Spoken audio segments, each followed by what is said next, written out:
energy opportunity, which we initially presented probably over 6 weeks ago now, give or take. So today we're really just going through a number of the heat decarbonization opportunities that geothermal presents for the NHS, and hopefully some of you have been invited because your sites have been mapped to geothermal opportunities. We've got BGS here today who will talk about some of that opportunity and what for the NHS, and then we've got Rick as well, who's from GT Energy, who will speak about the implications of delivering a geothermal project, the technical requirements, as well as go into greater detail on some of those potential for geothermal opportunity to help meet our heat demand.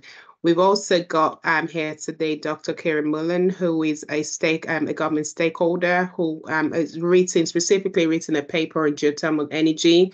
It will talk about some of the support that may be available and some of the work that he's doing to help push the narrative in this space as well. So without holding us up, I will hand over to Andre from the BGS. Thanks very much. So yeah, my name is Andres González Quiros. I'm a geothermal scientist with the geothermal team at BGS. And I'm presenting today on behalf of Corinne Abeser, Director of Policy at BGS. And I will show some of the results of a preliminary assessment we have done to identify some hospitals with potential to use deep geothermal energy. So next slide, please. So as an introduction, some basic geothermal definition. So geothermal energy is the energy stored in the form of heat beneath the surface of the solid earth. So it comes from different sources, decay of natural radioactive elements, some primordial heat, and also there is some component at the surface that comes from the absorption of solar radiation. So in the UK, the average geothermal gradient is around 26 degrees Celsius per kilometer. Locally, it can exceed 35 degrees Celsius per kilometer. So doing some simple maths, if we estimate, let's say, 2 kilometers depth, we can have temperatures of around 60 degrees plus 2 kilometers depth. And this energy is stored in rocks, groundwater, soils, and we can exploit this energy using different technologies. So next slide, please. So we have divided, or usually the technologies in geothermal are divided between shallow and deep geothermal. Among the shallow geothermal technology, we can find some well-known that use ground source heat pumps. These are open loop that abstract groundwater from the aquifers near the surface, closed loop arrays with boreholes, heat exchangers, and also mine water. We can abstract the water from flooded mines and use this warm water in combination with ground source heat pumps for heating and also for cooling. So next slide, please. When we talk about deep geothermal energy, we usually speak about 500 meters depth plus. So we talk about 1, 2, 3 kilometers depth up to 5, 6 kilometers depth. And we usually divide into different types of systems. So we have in the figure at the left, we have hydrothermal systems. These are similar to the open loop systems. So we have a deep aquifer. This is a geological formation that is able to transmit or to store groundwater. But because of the depth of this aquifer, this water is warmer or is hot, as we said before, around 60, 70, 80 degrees Celsius. So we can drill a borehole and with an abstraction well, abstract this water and use it for direct heating. So because of the temperature of this water, we don't need heat pumps, and we can directly use this water for space heating. And then we need another or more than one wells to reinject the water back into the aquifer to keep the pressure in the aquifer. So we have what is called a doublet and a loop that is created to abstract and reinject the hot water. Another option is what we have at the right of the figure in the left. So we have what is called a petrothermal system. Sometimes it's called enhanced geothermal system. So imagine we have a granite, so it's a very low permeability geological formation, but it's hot, also because of the radioactive elements. So you can drill a borehole and take advantage of the fracturing in these systems, and they're usually hotter, so we can find temperatures that are above 150 or even 200 degrees Celsius and can be used for electricity, so for power generation. So we have another option with geothermal here. And there is a third option that is now under research, which is the use of oil and gas wells that can be repurposed to create like a closed loop, like a very deep borehole heat exchanger, so we can circulate a liquid inside the well, and as it goes down, it gets hotter, and we have this closed loop in this well. So this is under research now. So next slide, please. So talking about the temperatures and the utilization, so with hot sedimentary aquifers or hydrothermal systems, temperatures are lower, the range 60 to 100 degrees Celsius at this between 1.5 kilometers to 3 kilometers depth. And these are very well suited for space heating or district heating applications. Also for industrial, greenhouses, and so on. If we go deeper, for example, with granites, we can find higher temperatures like the projects we have in Cornwall now, United Downs heating, and this can be used if the temperatures are appropriate for power generation because the temperatures are higher. So next slide, please. So in this presentation, I will cover a preliminary assessment we have done to identify a potential deep geothermal potential for hospital locations. So we have matched the location of some of the top hospitals based on the heat demand, and we have identified different sites with potential for deep geothermal energy. So I'm talking here only about deep geothermal, and potential for shallow geothermal, either with open loops or closed loop at the shallow depth, could be identified in other of the locations in the country. So from these top 209 hospitals, we have identified 109 sites on top of potential deep geothermal aquifers. These are in the figure of the right in three different colors. So we have yellow for Permo-Triassic basins, blue for Carboniferous limestones, and the green in the northeast for the middle border group, which is a Carboniferous formation as well. And we have three sites on top of granites in red color. So you see they are located in the southwest in Cornwall. So the opportunities within the basins vary. They change because the geological properties change, the depths at we can find these formations are different as well. So in some places are deeper, in some others are shallower. So the temperatures will change as well. So this will require more detailed assessments, and we need a more research in detail about these opportunities. So next slide, please. So just a reminder that we are looking only to deep geothermal. So we have the deep geothermal aquifers, so it's the figure at the left, deep aquifers, and the three sites in granites, it will be the petrothermal system, red in the map. Next slide, please.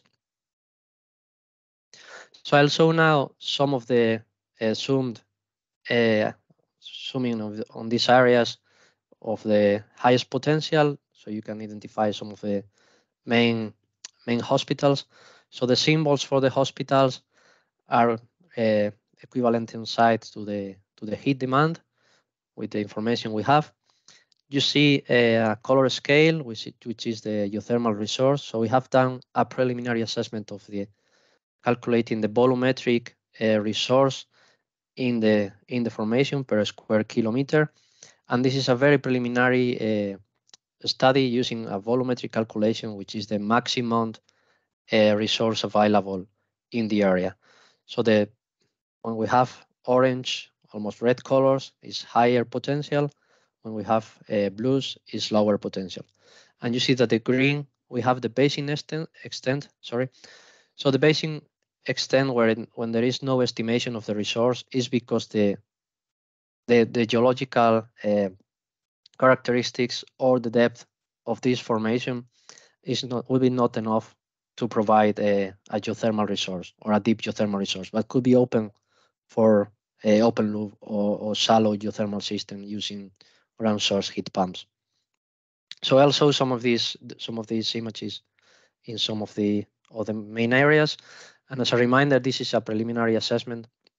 So we will need more analysis and also, of course, drilling wells at the right depths to confirm the resource and to confirm the geological properties of these basins. So yeah, we have here in the Northeast, you see Newcastle and the main hospitals. I'll move through the different areas. So next slide, please. Missed that word. So we have at the left, we have the Carboniferous limestone. It crosses, you see Liverpool, Manchester is an area with high identified resource. There are some other areas at the east also with high geothermal resource that could be potential, but there are no large hospitals there. So it's something we can identify or provide more assessment or more analysis about this. This is for the Carboniferous limestone. Limestone is a very characteristic rock because it changes because of the karstification. So the hydrogeological properties are difficult to estimate. So it's really difficult to provide an assessment without drilling about the flow rates we could have or the porosity we could have in these limestones. So it's something that need more research and more study to estimate better the properties. At the right, we have what we call is the Sherwood sandstone. So it's a different type of rocks. It's different in the how the hydrogeology works in this formation. So it's different types of porosity, and we have more information about some information about the characteristics of these sedimentary rock in other places. So it's well known because of the hydrogeological properties. So mainly we have two basins we have identified. You can see that we have a very well located area in the Cheshire basin, with very high geothermal resource in Leighton Hospital, mainly, and the area around, and also at the east. So we have in Figure B lower geothermal resource, but also have to note we have some data that we are uncertain about. So we need to confirm some of this data. So again, these are preliminary analysis. You can see that the information is based on a limited amount of data. So it's something we need to confirm, and we need more information and more studies to improve this assessment. So next slide, please.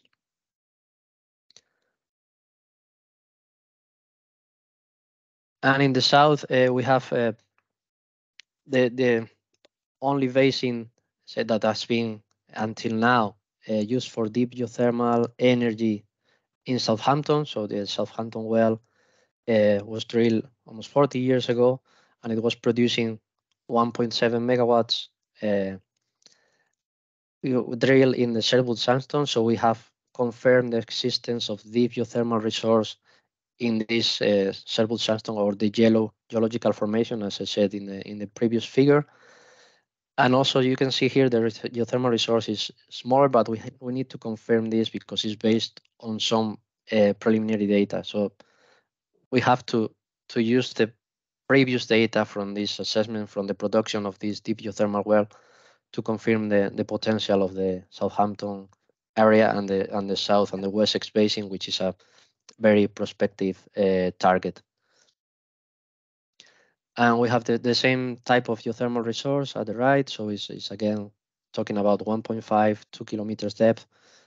And there are some areas there as well on prospective, but the most prospective area. So if you go to the next slide, please. We have below this Sherwood sandstone, we have the Carboniferous limestone, which is very interesting target in Bristol Bath area. We know and we have confirmed because of the thermal springs there that we have a deep geothermal resource. So the potential is there. So the confirmation with drilling would be fantastic to provide confirmation about this resource. So just to say again, this is a preliminary assessment. This geothermal resource is a volumetric calculation of the resource and only provides information or where are the more interesting areas to provide or to carry on with more studies. But it's a first step in the identification at the national scale of location of interest for deep geothermal. So next slide, please.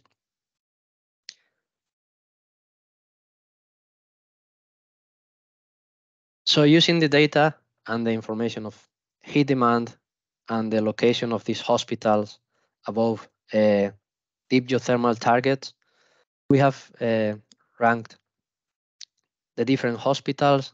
We have identified with the information we have of geothermal gradient, the depth, the estimated depth to 50 degrees Celsius resource to try to rank these hospitals and estimate the savings, the CO2 savings. In the figure at the right, we have the symbols, the symbols with the size of heat demand CO2 emissions that we could save using deep geothermal. And in this figure, it's only for the top 20, I think, but we have done the list is for all the hospitals in the analysis that we identified previously, the 109.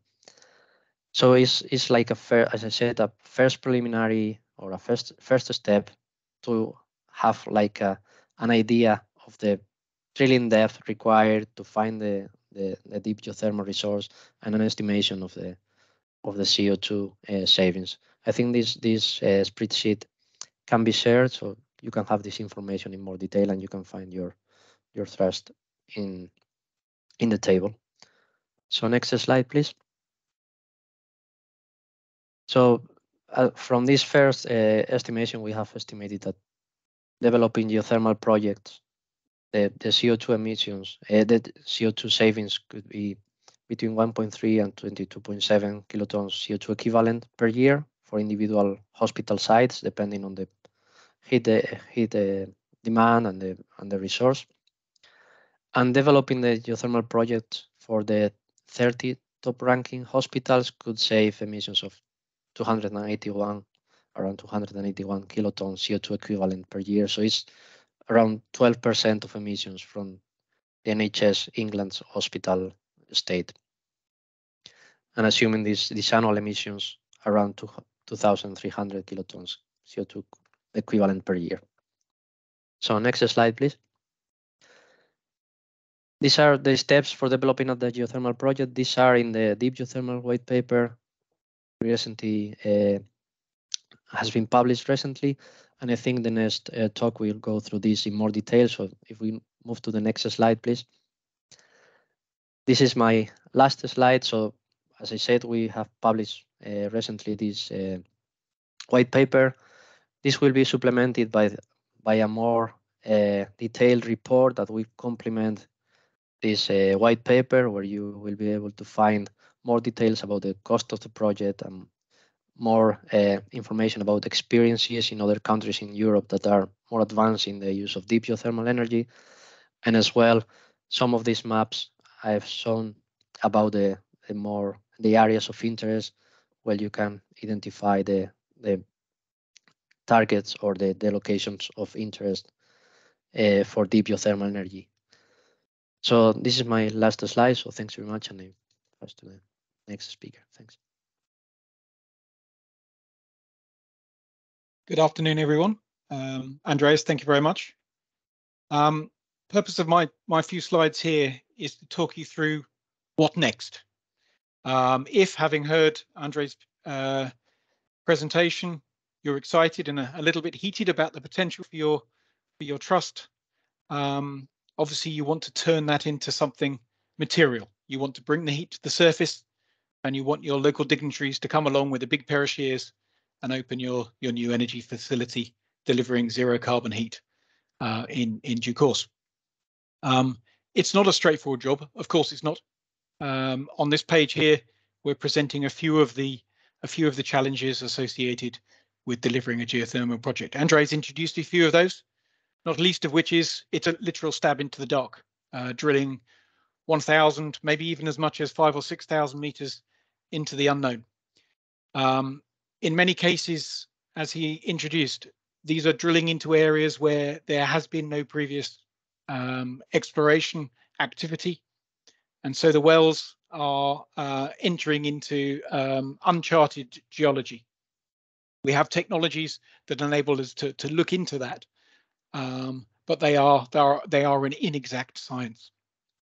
So we've developed, the industry has developed a workflow that enables us to sequentially basically work through the process, de-risking it in a way that will maximize the potential for success of the project, and of course also ensuring that it delivers in an optimal fashion and we make the best of the resource that's there.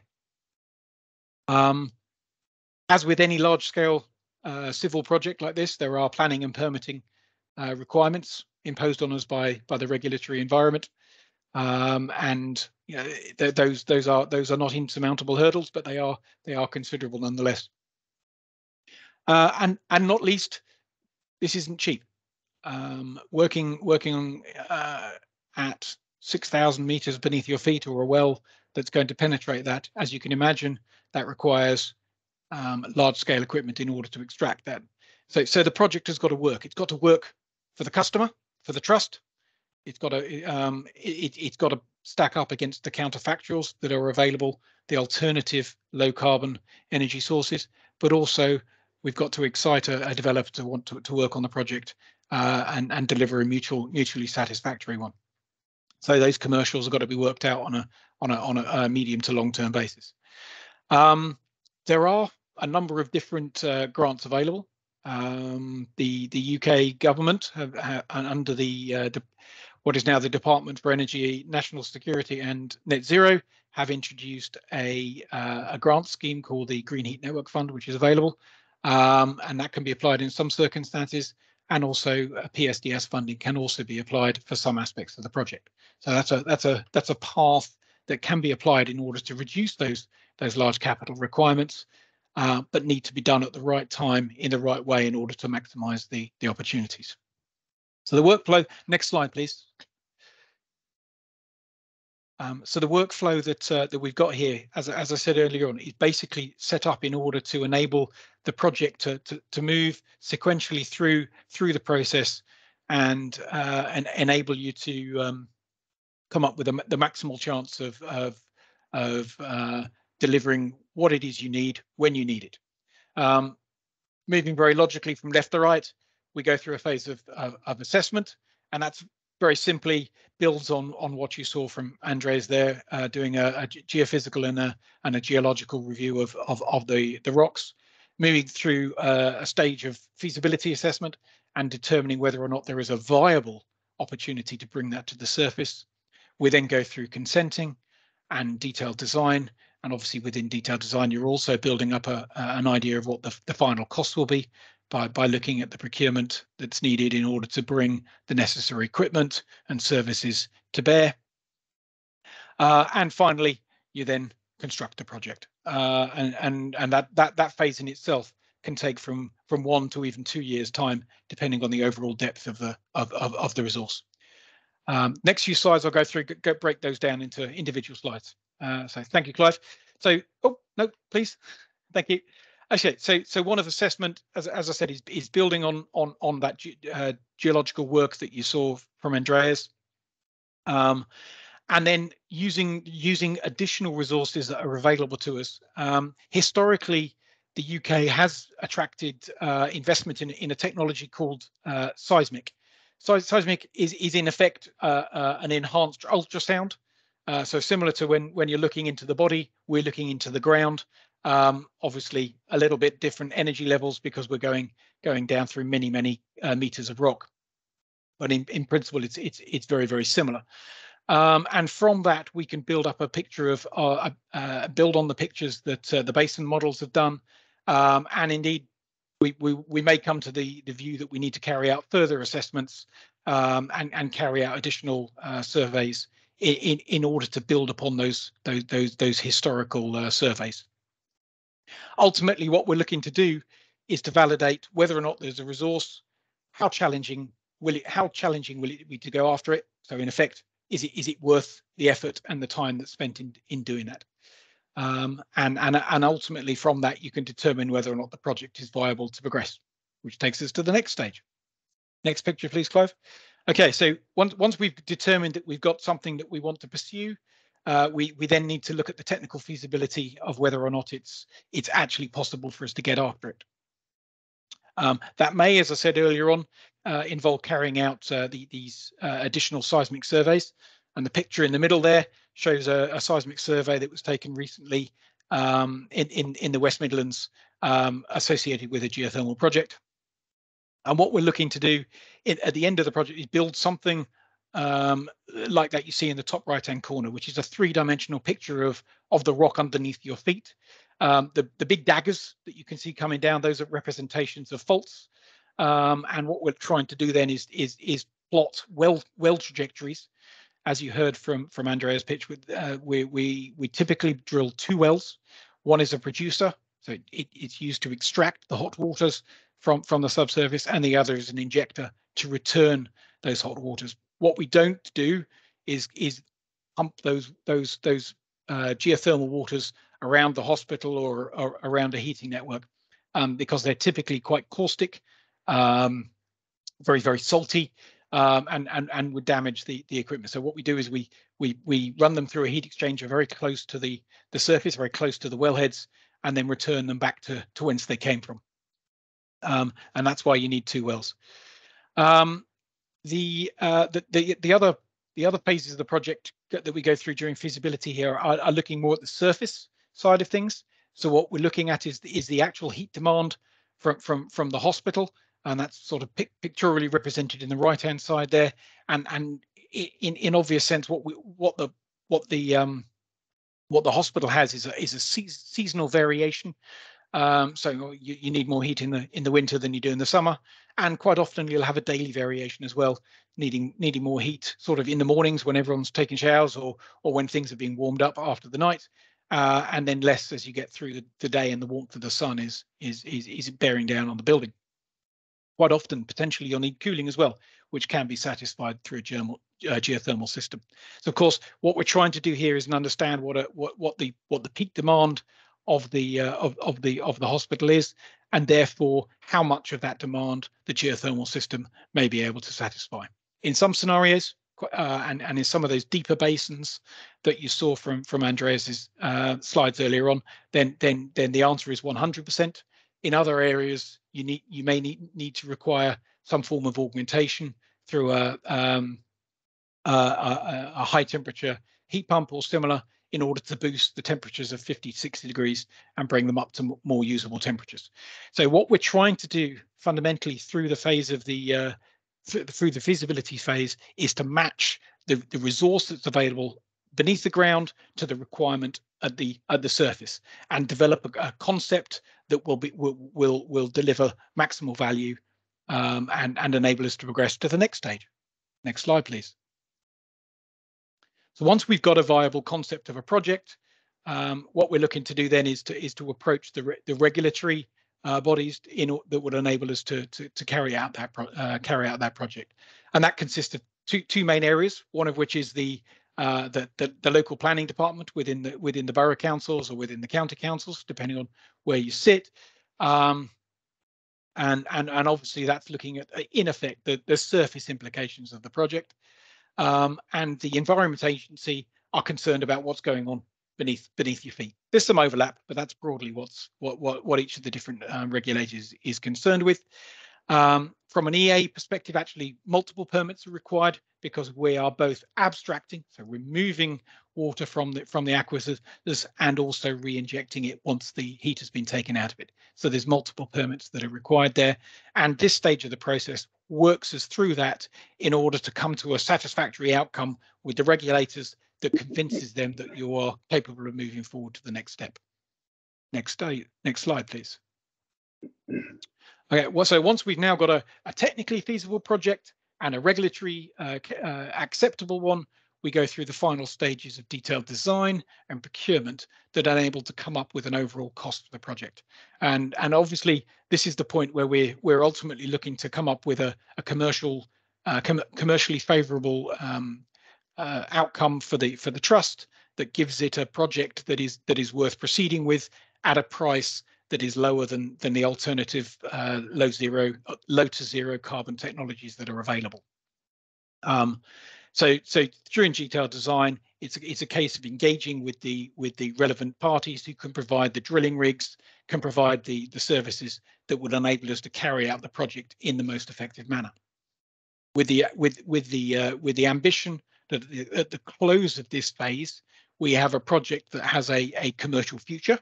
So there's an energy services contract associated with it, and all of the pricing, all of the technical design has been done, and everything has been set up in order to deliver the project.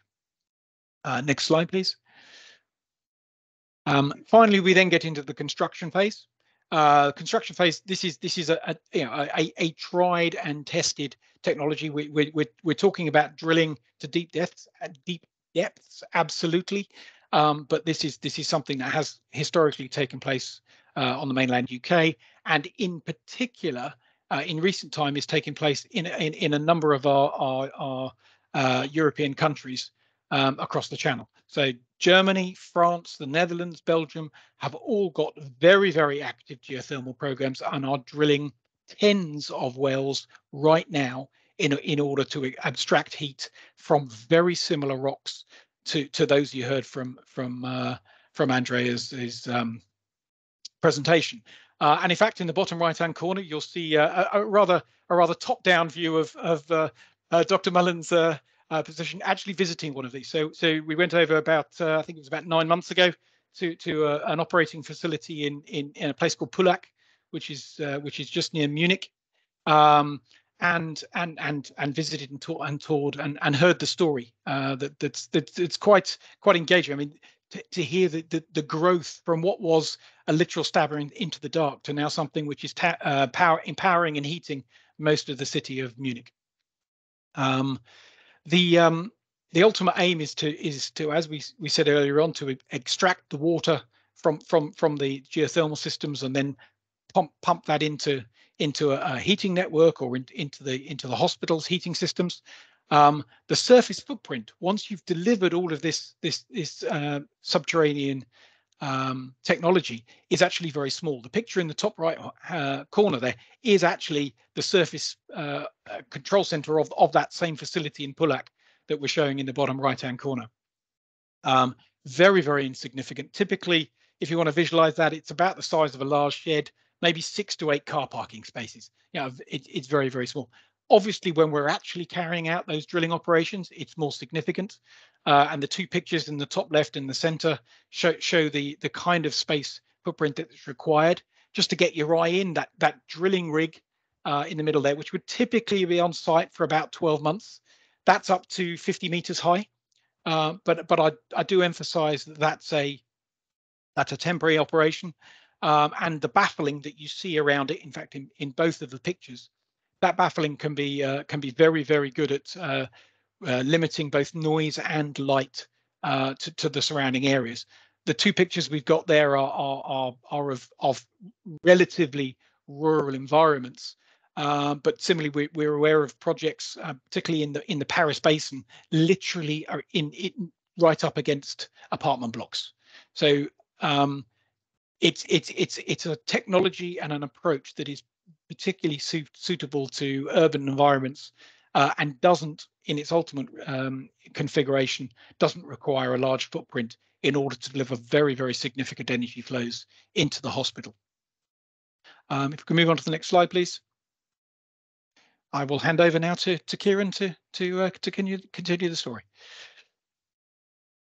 Great, thank you so much, Rick, and it blows nicely onto what I wanted to focus on today. So, as was mentioned, I'm Dr. Kieran Mullen. I'm the Member of Parliament for Crewe and Nantwich, and I'll just begin by giving you an explanation of my interest in this area. So, where I'm based, Crewe and Nantwich is in Cheshire, and it sits above the Cheshire Basin, and you have this really excellent explanation of the geology and how these things work. So it came to my attention because I knew that, well, people told me that we sit above a really great opportunity for deep geothermal, and it just became of interest to me that we weren't doing it in this country anywhere near like we could be, and I wanted to better understand why that was, because I knew that if as a country we drove forward with this, my area was likely to benefit. And actually, I think let's not be shy about saying this is a really great thing for the environment, that, you know, if you're interested in the environment and net zero and all of that, you know, you're contributing to that in a really fantastic way by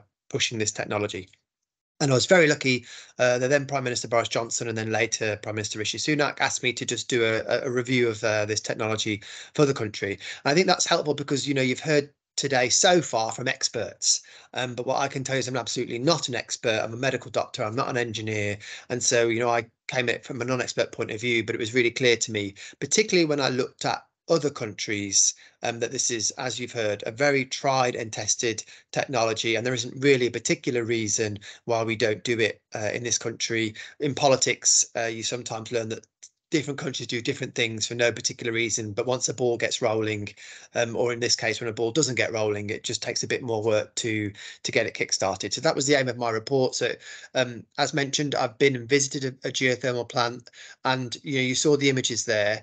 I think visiting a plant is really, really helpful for communicating really the minimal impact it has, and it enabled me to talk about it in a way that was more credible, I would suggest.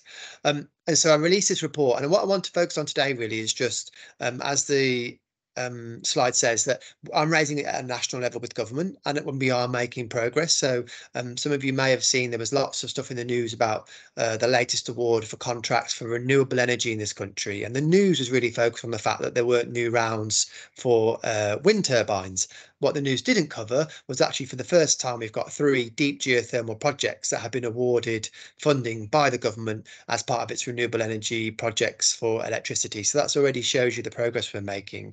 I'm working where I can to bring together government stakeholders and the Department for Energy Security and Net Zero and SALIX, who obviously is such an important stakeholder for you in running that public sector decarbonisation fund. We were actually due to have a meeting with the hospitals minister and some of the people on the call today, but unfortunately I broke my ankle the day before, so we had to reschedule it. But I'm confident that we'll get that meeting in. And so from the top, we're really doing what we can to stress the importance and value of deep geothermal energy. But what I want to focus on now is my kind of offer of help really when it comes to stakeholder engagement in different ways. So if you think this is a project for you locally and you want to pursue it, I'm very happy to support you. And when it comes to reaching out to people like your local MPs, like your local councillors and your local council, and like your local media, because for different reasons, those are all really important audiences. Because it's true to say that when it comes to talking about anything to do with drilling, and I learned this from when I released my report and did a series of local media rounds, you know, local radio stations and local newspapers wanted to know and ask of me, is this fracking?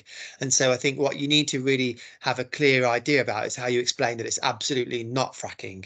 That's one of the reasons why I think a visit is important. And another really great opportunity for you to use is actually the first deep geothermal heat plant that has been switched on in this country for 37 years has just been switched on over the summer at the Eden project in Cornwall.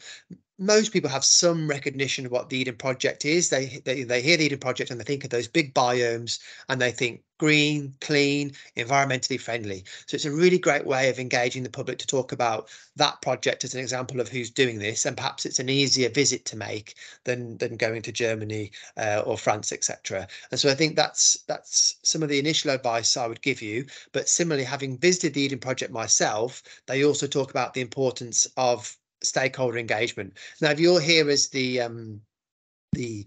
energy people in your trust, you know, you'll have colleagues whose whole job it is to think about comms, but I think it's important for you as leading this to make sure that, you know, you understand these issues and engage them to support you, because what the Eden Project found was if they invested time, energy in talking to their local population about what a deep geothermal project is, inviting school children to come and see the project. And actually the rig that you saw in those images was right next to a park, and then right next to that was a school, and the developer actually built a platform for the school children to see the deep geothermal project being constructed and made it a bit of positive scientific engagement. So there are really great ways that you can do this, but don't take for granted that you can just say that you're drilling something on a hospital site and that you don't have to think about the comms and engaging your local population to get their support. All it takes is one MP or one councillor to say, you know, isn't this fracking? And before you know, it's got a different discussion than the one you wanted. So I'm really, you know, want to help you with that. If you look like you're progressing forward, I'll work with you proactively to start with, at the very least, to engage with your local MPs and start talking to them about it. I've already done some of that work in those high potential locations that we've talked about. So some of them, it isn't news to them about this technology project, but it will help you. And, you know, I'll give you that advice where I possibly can to support that. The other thing to mention is it's also supported by Greenpeace and Friends of the Earth. Again, that you know, there are supportive quotes from them out there that are really helpful for encouraging people to think of this as a positive project. And what we know from Europe is that there are hundreds of projects that successfully engage with their communities, and so we know we can deliver this. Don't go into it thinking we can't. You absolutely can. It's just about giving yourselves the best possible opportunity to do that and have a really positive story to tell locally and to deliver that. So that's all what I really want to say, really, to say that I'm here, there to help, doing what I can at a national level, happy to help at a local level for those trusts that want to pursue these things. And we're going to carry on the work we're doing to engage with the Department of Health and NHS England and Salix to really get them supporting this. The challenge with deep geothermal is actually a lot of the you know, the funding model doesn't naturally fit with deep geothermal because of this risk issue. And so what we're trying to do is get them to think differently about how they might do it to make it easier. And because it is a challenge to get the sorts of amounts of money that you need up front for a deep geothermal project. You can do it, but let's see if we can make it even easier and more accessible from the funding that gets put forward by government to help you with these projects. Thank you. Thanks very much. Okay, it's Clive Nattrass here. My job is to sort of move this program forward and help trusts collaborate. In that regard, you're talking about a 4-year program. If you talk about between 2024 and 2032, that's 8 years. And, you know, we can only do so many projects a year. So I kind of put the geothermal 4 years, the de-steam project, because you can't do geothermal for the most part. If you've got steam, you need to go low temperature water. It could take 4 years as well. If your system is low temperature water, it requires a significant refurb. We're talking 3 to 4 years as well. So we need to be getting the planning together and getting on with this if we're going to hit the 2032 timescales.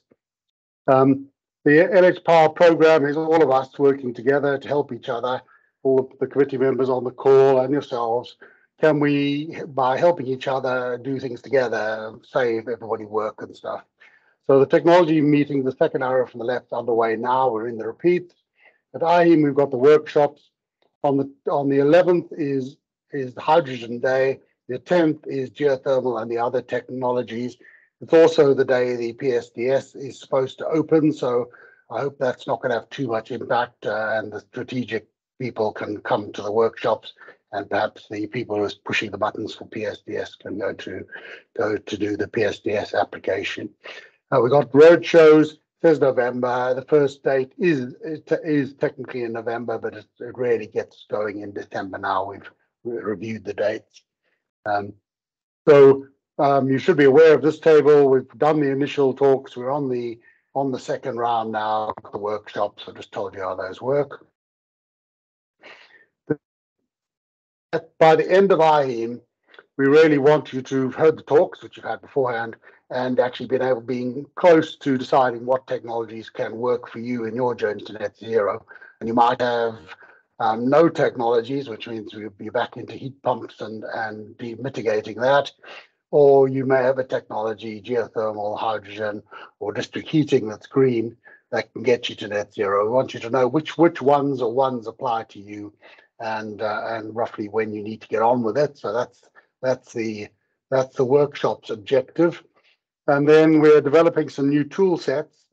There is a map which shows all the 209 sites on the map, and in it we have the essential data for each of your sites, whether they've been through the BGS database, and are they in one of the district heating zones, the rest of it, all on that map. We're busy adapting the map now so you can have access to it yourself and see what the position is for your site. So watch the space. I'll announce that when we can. We're planning to do a project planning module in the workshop at I route to register on the IHEM link, which I will circulate. If you don't get off the IHEM site, register for the workshop, because A, spaces are limited, and secondly, we want to give people who really need that technology priority over people who are just interested. And lastly, we can do some homework for you on some of the data once we know you're going, so that when you get there, you're not fiddling around on your phone or your computer trying to fill in some basic data we need to stream you in the workshop. And then we're producing a project costing model to try and give you, suitable for a strategic outline case or your net zero plan, a view of costing your route to net zero, or if you're lucky enough to have more than one, each of them. And we know there's no capital around, and we know that procurement's difficult, and we know getting advisors is a difficult mix. All those costs into the model and give you an idea of what the final impact is. You get the bottom line in terms of timing for a project for you, and we'll try and cost it into a revenue format so that when you can talk to finance and they don't say 20 million for geothermal, we'll never afford that. We'll try and roll that in the model. Assume we'll find you the 20 million one way or another, and you'll be left dealing with the revenue consequences of it. We'll look to do that in the model. So the model should be quite good, I hope, and help you a lot with doing your plans. So I'm the road show for your dates is those dates at the moment. I tried to get 2 in October. The costing guys couldn't be ready in time, so I've pushed it back, starting 30th of November. So we have it the November date. And I'm hoping we'll do Northwest, Northeast, Midlands, Southwest, and Southeast. We're looking for hosts, people who can give us a room and a space and a cup of coffee and allow us to hold these sessions. The format will be we cover all the routes to net zero in one session, so everybody trust who attends can follow the one or ones that apply to them, and we'll make the costing model available to you to cost your models. So it should be a good day for you at the end. And that is kind of done it. Hopefully you put your questions on and people have answered them. We will collect those together. All the previous questions, and this session did generate a lot of questions last time, on the website along with the answers, as will these be. The video will be, thank you for that offer. The video will be on the website, as is the previous one, as are the introductory ones and the other technologies. It's all on the nhpower.net website, which is the collaboration website, which hopefully is there for your benefit. And then I think we're just about done. In the sense we're short of time. Lorna, did anything come up? I know we're short of time. People may need to leave now. Is there anything that came up that to answer while we can? No, Rick's responded to most of them. There's comments in respect of the anti-fracking that Dr. Mullen was addressing, but no, nothing of significance. Okay, well, we got 70 odd people the first time round. We got another 20 or so to add on this. So of the 113, we should have got a lot of the trust here. I will chase them up, and then I'll get the workshop invite as well. And we'll see where we are. Okay, so we're getting some invites. Thank you very much for that. Very, very insights we've offered too. So thank you for that. So unless anybody wants to hang on for a second or ask a question verbally, even though other people got to leave, or whether we'll call it quits. So anything that anybody's desperate about. There was a hand up at one time from a lady who came in a bit late. I think we've probably covered her point. But no, we seem to be all right. That was just an error. Okay, well, There thank was you for no that. point. Okay, excellent. Well, thank you, guys. Thank you, speakers. Thank you, Dr. Mullen, for coming with your foot in the sling, and Mary for There is a introducing us. question from Stuart. Stuart, have Okay. you got your hands up? Yeah, you have. Yeah, sorry. Can you hear me? Yeah. We can. Yeah, sorry. Teams has been got a bit of a delay reaction on it. I'm aware that our local authority, BCP Council, has gone out for tender for a feasibility study for geothermal, and we have a good relationship with the council. That'll work well for us. But it just made me wonder: is there a way to sort of across the country coordinate with local authorities so that we're not overlapping efforts on doing some of this preliminary work, and to be aware where it's going on as well? We did nearly get into a situation where we were both funding a feasibility study in our area, so it didn't happen, but it could have done. Well, it's good. We'll share it if you keep us abreast, and other trusts keep us abreast. We'll share the information. We're all trying to help each other. The district heating networks are looking to do that too. Dr. Mullen? I mean, I was just going to say, so BCP, what's the full council name? Bournemouth, Poole and Christchurch. Great. Okay. I mean, there isn't, as far as I'm aware, there isn't, I'm afraid, a system that connects the NHS and local authorities in that way, in a formal sense. But it's a really good point. What I'm doing at the moment is, what perhaps we should do, Clive, is marry up the study I did that looked at the high potential locations that not linked to the NHS, and see where we've got crossover, and just try and do that as a bit of joint outreach. That might be a simple way to do it. I'm afraid even in government, the part of money for public sector decarbonisation is looked after by different people to the part of money for the power contracts, which is looked after by a different group of people for the Green Heat Networks Fund.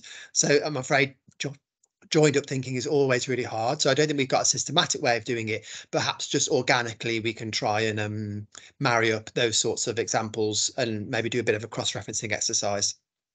Yeah, that'd be very well received. Mary, did you want to say something? No, I think Dr. Mullen's covered some of what I wanted to say.